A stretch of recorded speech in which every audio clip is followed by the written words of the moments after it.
los organismos animales. Y en la segunda parte de esta clase vamos a ver tejidos de los organismos.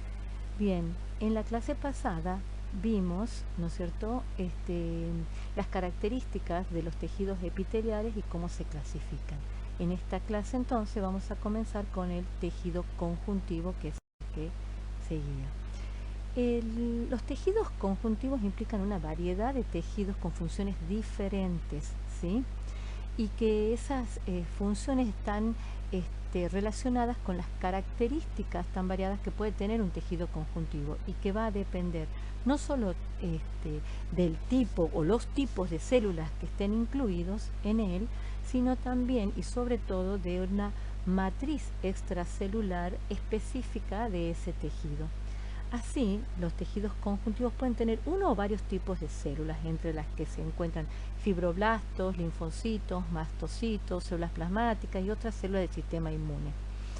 Y adipocitos, osteocitos o condrocitos en el caso de, vamos a ver, tejidos conjuntivos especializados. Aparte del componente celular, el tejido conjuntivo es importante por la matriz extracelular que contiene a todas esas células, que puede tener un componente proteico, de hecho tiene un componente proteico, ¿sí?, como fibras colágenas, elásticas, reticulares, por ejemplo, y una sustancia fundamental, ¿sí?, que está constituida principalmente por hidratos de carbono o glucoproteínas, ¿sí?, todo inmerso en una matriz de naturaleza acuosa.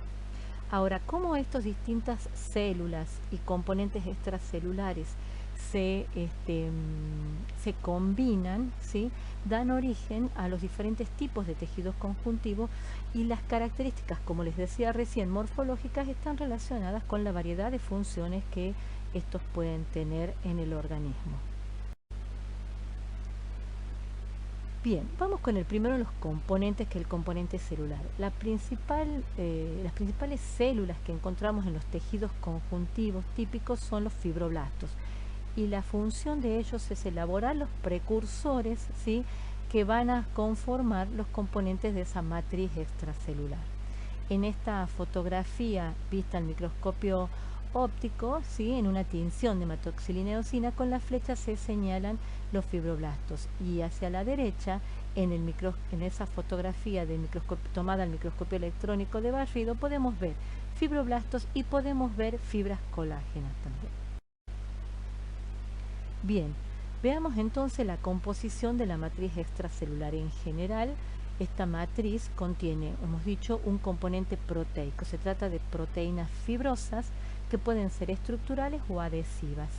Las proteínas estructurales son principalmente, forman fibras colágenas, elásticas y reticulares, y las proteínas adhesivas tienen otro tipo de función que tienen que ver más con la adhesión de las células, por ejemplo, a la matriz extracelular, y ellas son fibronectina y laminina, por ejemplo, u otras proteínas de unión o interrelación célula-lámina basal, por ejemplo. Aquí tenemos fotografías tomadas al microscopio óptico, ¿sí?, de fibras reticulares, fíjense, con una tinción especial que es impregnación argéntica, tejido conjuntivo de ganglio. En el medio se señalan con flecha las fibras elásticas, ¿sí?, y las fibras colágenas, que fíjense son más gruesas. Hacia la derecha tenemos las fibras elásticas también y colágenas, teñidas, y en un corte de arteria podemos ver fibras elásticas. Bien, habíamos dicho que en la composición de la matriz extracelular teníamos además una matriz amorfa. Esa matriz amorfa es la que permite resistir la compresión y es la que ocupa todos los espacios libres, ¿sí?, en la matriz, embebiendo a los componentes, a los componentes fibrosos, que son, ¿no es cierto?, las fibras colágenas, elásticas, y a las células. Esta matriz amorfa está constituida por hidratos de carbono y glucoproteínas. Los hidratos de carbono son glucosaminoglicanos principalmente. Estos son largos polímeros, ¿sí?, de azúcares, no ramificados y que son capaces de retener una gran cantidad de agua, interactuar con las moléculas de agua y retenerla. Así que esta matriz amorfa es básicamente acuosa y toma consistencia de gel, ¿sí?, cuando estos glucosaminoglicanos se asocian a proteínas mediante enlaces covalentes, principalmente a residuos de serina, y forman los proteoglucanos, que son estas moléculas más complejas como las que se esquematiza en la lámina hacia la derecha, y visto al microscopio electrónico de transmisión se observa como en la fotografía del centro. El heparán, queratán, condritin, sulfato son los glucosaminoglicanos que van a asociarse a proteínas.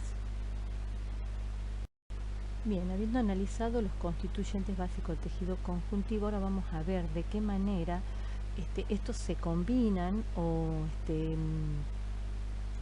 qué características toman estos distintos constituyentes para formar los diferentes tejidos conjuntivos.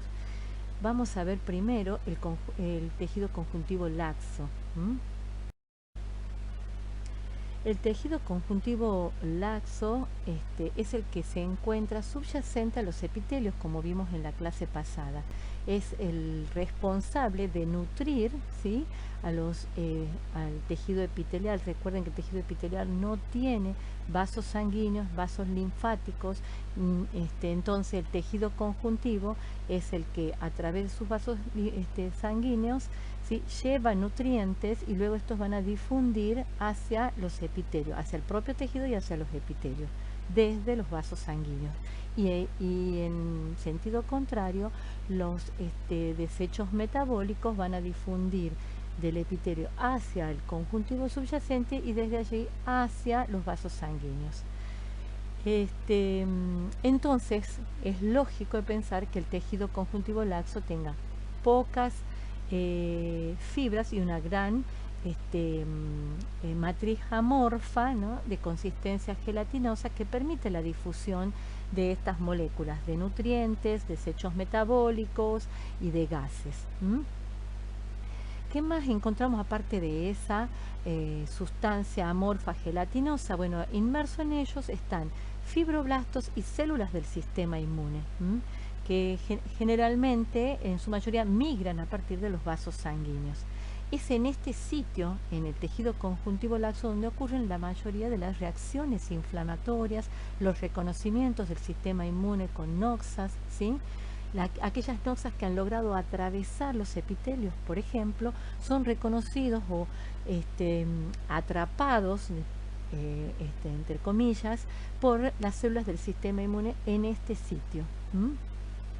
Donde más encontramos tejido conectivo laxo, también podemos encontrar rodeando los vasos sanguíneos de pequeño calibre en las diferentes partes del organismo. Bien, el siguiente es el tejido conjuntivo denso que habíamos nombrado.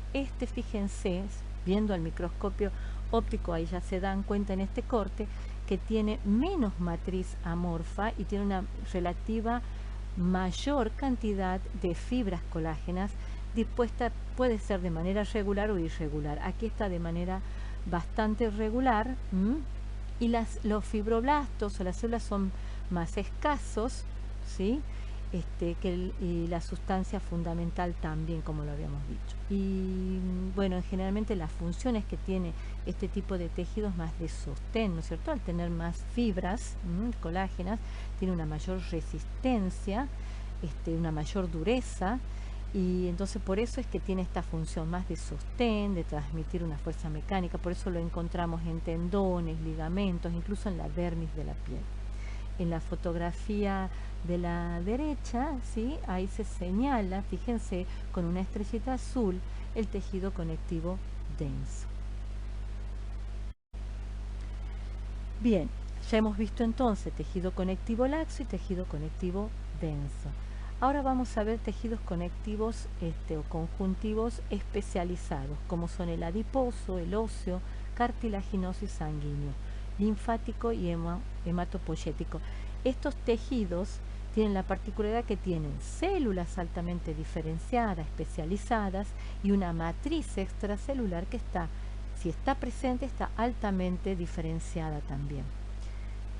En esta clase vamos a analizar los 4 primeros a modos de ejemplo. Acá tienen fotografías tomadas al microscopio óptico de preparados histológicos de tejido adiposo, cartilaginoso, óseo y sanguíneo.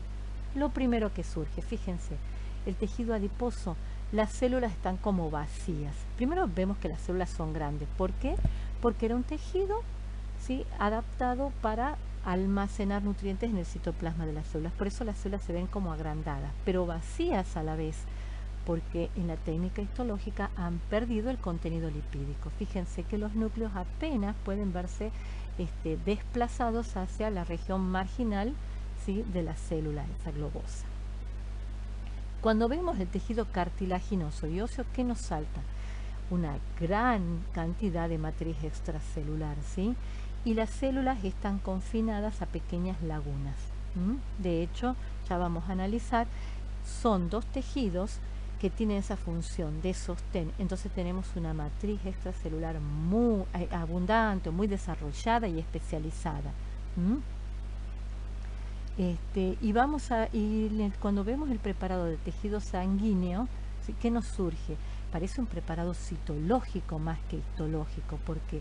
Porque la matriz extracelular, ¿sí?, la sustancia fundamental, es tan líquida que desaparece en el preparado y vemos solamente los elementos celulares, ¿verdad? Bien, como veíamos recién, el tejido adiposo, ¿no es cierto?, presenta células grandes porque eran células que acumulaban sustancias de reservas en su citoplasma.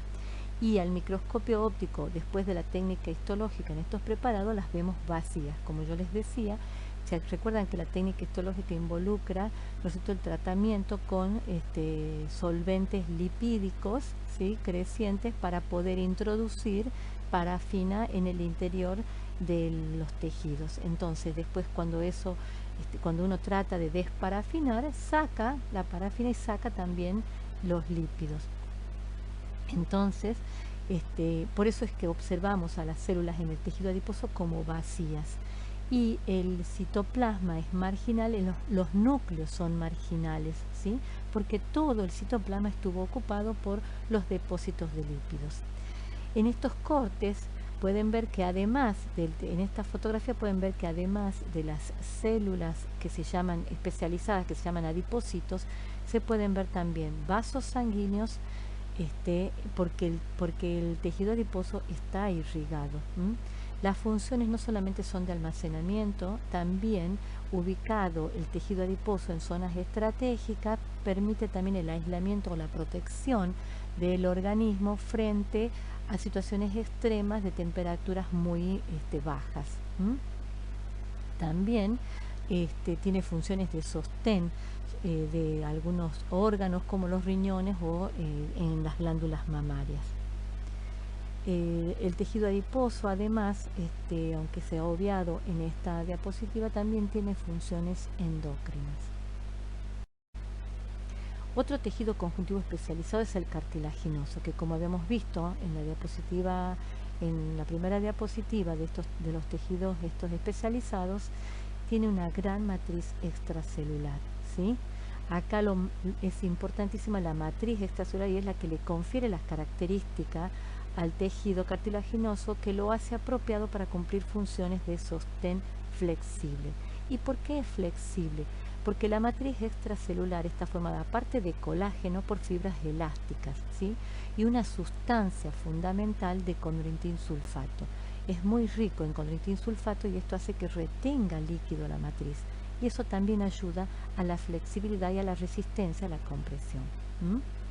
En la fotografía se puede observar, está marcado cómo se tiñe, fíjese cómo se distingue en la de la izquierda, ¿sí?, la matriz extracelular desarrollada del tejido cartilaginoso. Y hacia la derecha podemos observar que en pequeñas lagunas se ubican los condrocitos, que son las células especializadas de este tejido, que son los responsables, ¿sí?, de sintetizar los componentes de esta matriz extracelular.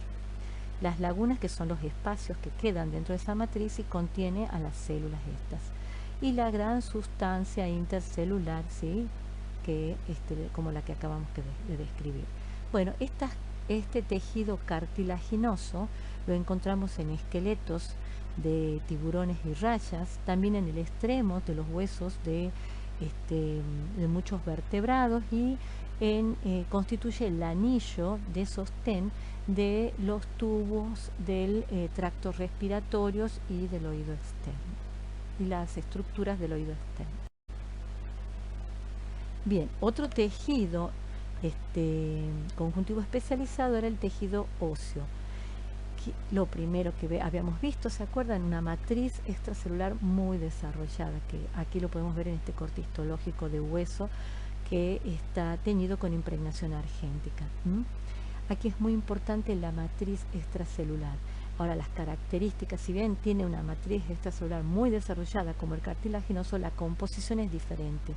Como está mineralizada con sales de calcio, por depósitos de sales de calcio, esta matriz presenta características de dureza, pero como también cuenta con fibras colágeno, eso hace que impide la fragilidad, por eso no es quebradiza, y de esa manera se protege la integridad de las formaciones óseas. ¿Qué tenemos en un corte de tejido óseo? ¿Qué podemos distinguir? También las lagunas que acá se tiñen de oscuro porque se impregnaron, ¿sí?, por producto de la tinción. Las lagunas que van a contener, ¿sí?, a los osteocitos, que son las células que producen y mantienen esta matriz.